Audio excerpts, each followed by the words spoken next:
Halo keluarga besar GKI Salatiga yang terkasih dalam Kristus, selamat pagi. Senang sekali saya Penatua Gita Hastuti dapat menyapa Bapak Ibu Saudara sekalian dalam Saren, Sapaan dan Renungan Pagi GKI Salatiga hari Rabu tanggal 9 Agustus 2023. Mari kita mengawali Saren pagi kita hari ini dengan bersama-sama menyapa Tuhan dalam doa. Allah Bapa yang sumber kehidupan, kami mengucap syukur karena Engkau telah mengaruniakan kehidupan kepada kami. Pagi ini kami pun diizinkan untuk bangun pagi dan kami ingin mengambil waktu sejenak untuk mengawali hari kami bersama Engkau. Mari Tuhan, bicaralah, kami rindu mendengar pesan dari-Mu. Di dalam nama Tuhan kami Yesus Kristus, kami berdoa dan bersyukur. Amin. Bapak Ibu Saudara terkasih, hari ini saya ingin membagikan tulisan dari Pendeta Endar Ismail yang didasarkan pada kisah nyata yang tertuang dalam bukunya Selamat Meng-Indonesia. Tulisan ini diberi judul Sito Timau Tumau Tau. Watu Pina Wetengan, artinya batu berbagi. Letaknya di daerah Kawangkoan, sekitar 40 km dari Manado. Ribuan tahun lalu para kepala suku duduk menghadap Watu Pina Wetengan. Zaman itu suku-suku di Minahasa saling benci. Para kepala suku memohon amanat dari Watu Pina Wetengan. Lalu terdengarlah suara dari dalam batu besar itu. Akat sitou ustimau o tumau tou. Artinya, supaya keturunanmu hidup, kamu harus saling menghidupi. Mereka memahami bahwa amanat itu bermakna bahwa jika kita sekarang berdamai dan berbagi, maka bukan hanya kita yang hidup, melainkan juga keturunan kita di masa depan. Para kepala suku pun bersepakat bahwa mulai saat itu mereka akan berpedoman Sito Timau Tumau Tau. Artinya, orang hidup menghidupi orang lain, atau kita hidup untuk menghidupi orang lain. Pedoman itu diwujudkan dalam hidup sehari-hari dengan cara maupus-upusan, saling mengasihi, masigi-sigian, saling menghargai, matulu-tulungan, saling membantu, maleos-leosan, saling berdamai, dan matombo-tomboan, saling menopang. Sejak kesepakatan itu, semua orang di wilayah itu hidup secara maesa-esaan, saling bersatu padu. Itulah Minaesa, artinya menjadi satu. Itulah Minahasa. Mulai tahun 1563, orang-orang di Minahasa mengenal Injil melalui orang Portugis. Mereka mendengar tentang Kristus yang hidup dan mati bukan untuk dirinya sendiri, melainkan untuk umat manusia. Tertulis dalam 2 Korintus 5 ayat 15 demikian. Kristus telah mati untuk semua orang, supaya mereka yang hidup tidak lagi hidup untuk dirinya sendiri, tetapi untuk Dia. Nah, itu sejalan dengan pedoman hidup kita. Sito Timau Tumau Tau. Kita hidup bukan hanya untuk diri sendiri, melainkan juga untuk orang lain. Kita hidup supaya orang lain hidup. Kemudian hari pada masa pergerakan kemerdekaan, pedoman Sito Timau Tumau Tau itu diangkat oleh Sam Ratulangi sebagai alat untuk membangkitkan kesadaran nasional etnik Minahasa.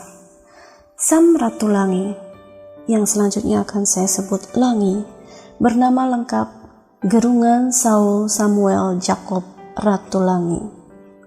Langi lahir tahun 1890 di desa Tungkarumber di tepi Danau Tondano. Ayahnya, Josias Ratulangi, adalah seorang guru yang pernah belajar di Haarlem, Belanda. Ibunya, Agustina Gerungan.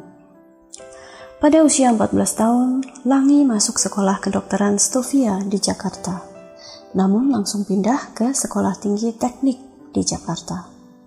Kembali ke Minahasa, ia masuk pendidikan untuk para kepala desa. Pada usia 22 tahun, Langi belajar ilmu pedagogi di Universitas Amsterdam. Tulisannya sering dimuat di koran-koran Belanda. Pada waktu itu di Eropa baru muncul ilmu etnopsikologi yang mempelajari karakteristik tiap etnik dengan keunggulan dan kelemahan kulturalnya masing-masing. Langi tertarik mempelajari bagaimana memadukan keunggulan suatu etnik tertentu dengan keunggulan etnik lain supaya menghasilkan keunggulan ganda.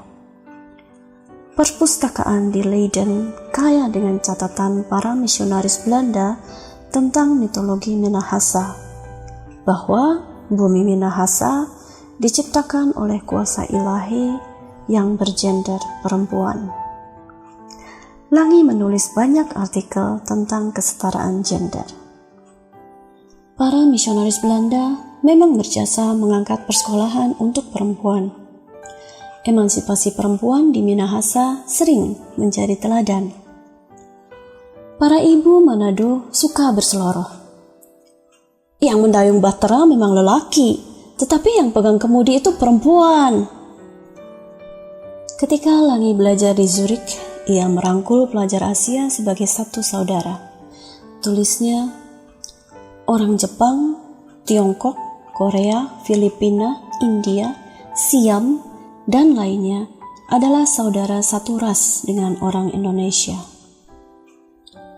Kemudian Langi kembali ke Indonesia dan mengajar matematika di SMA terkemuka di Yogyakarta. Pada tahun 1922, Langi pindah ke Bandung dan terpilih sebagai anggota Dewan Kota. Inilah awal karir politiknya. Teman seperjuangannya adalah Douwes Dekker. Di Bandung, Langi memperkenalkan gagasan bahwa menjadi satu bangsa bukan berarti kita menyeragamkan diri. Kita masing-masing berbeda budaya, agama, dan tradisi. Namun, kita bisa bersatu sebagai bangsa asalkan kita punya keterbukaan. Ia membayangkan bahwa kita bisa menjadi satu bangsa yang akan terbentuk secara sintetis dari nasionalitas-nasionalitas etnik ini menjadi satu bangsa yang murni politis. Untuk ini tidak diperlukan kesatuan budaya. Pemikiran itu menunjukkan bahwa Langi merupakan seorang auktor intelektual kebinekaan Indonesia. Harap diperhatikan pengejaan kata auktor. A-U-K-T-O-R. Terjadi banyak salah eja menjadi aktor, A-K-T-O-R. Padahal aktor dari bahasa Latin actor berarti pelaksana, sedangkan auktor dari bahasa Latin auctor berarti penggagas. Pada tahun 1923, Langi kembali ke Minahasa dan menjadi sekretaris Dewan Minahasa yang secara demokratis membela kepentingan semua golongan di situ. 5 tahun kemudian, ia menjadi anggota Dewan Rakyat yang sepadan dengan DPR sekarang di Jakarta dan berjuang bersama Sutarjo, Kowatyong, dan Alatas. Natal 1942. Seluruh Asia diduduki tentara Jepang. Susah beras, susah gula, susah roti, susah segala-gala. Pangan rakyat diambil untuk tentara Jepang. Akan tetapi, Langi melihatnya dari sudut lain. Untuk Natal Oikumene di Jakarta tahun 1942, ia menulis, "Inilah Natal pertama Gereja Asia. Selama ratusan tahun kita dijajah oleh Barat dengan imperialisme politiknya dan imperialisme spiritualnya, sehingga iman Kristen menjadi tidak selaras dengan jiwa Indonesia. Kini saatnya kita memulai suatu kehidupan baru. Akan muncul teolog-teolog yang cakap menyampaikan Injil berkonteks Indonesia.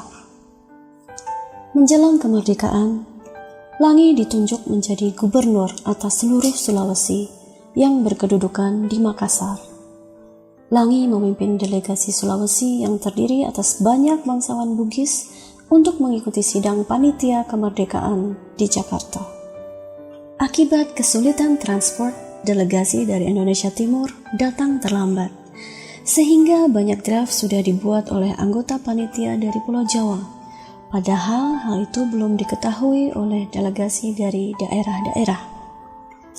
Salah satu butir yang kontroversial adalah rencana pencantuman kata-kata dengan kewajiban menjalankan syariat Islam bagi pemeluk-pemeluknya di sila ketuhanan.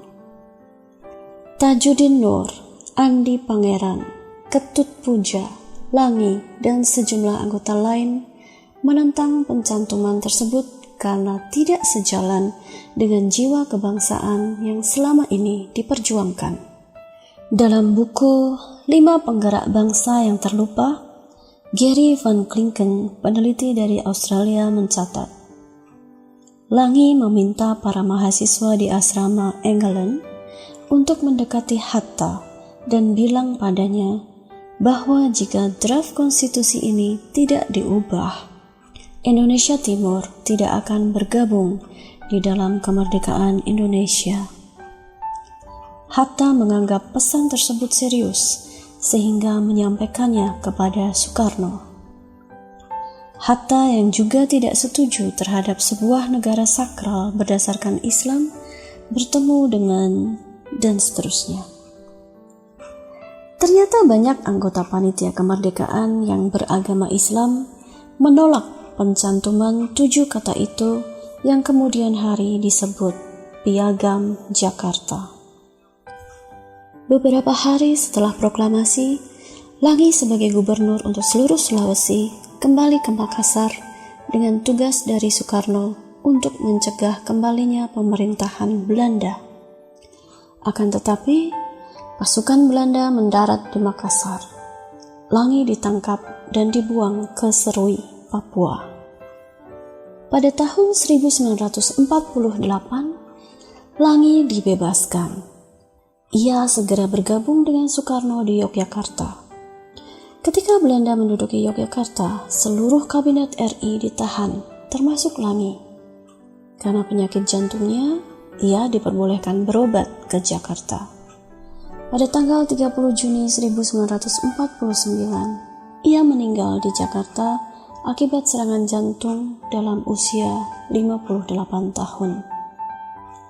Kapal yang membawa jenazah Langi diminta bersandar di pelabuhan Makassar karena penduduk Makassar ingin memberi penghormatan kepadanya.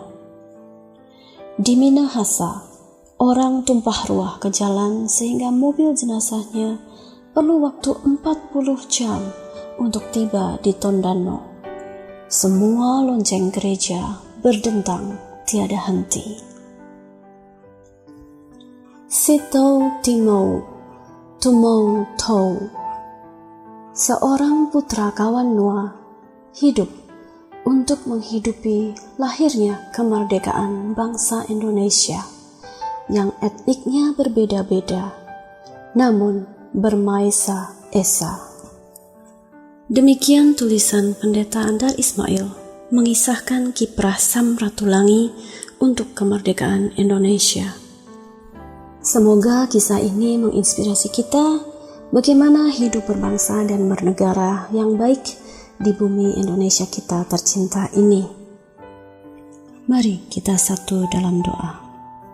Terima kasih untuk kisah dan pesan yang disampaikan pada pagi hari ini, Tuhan.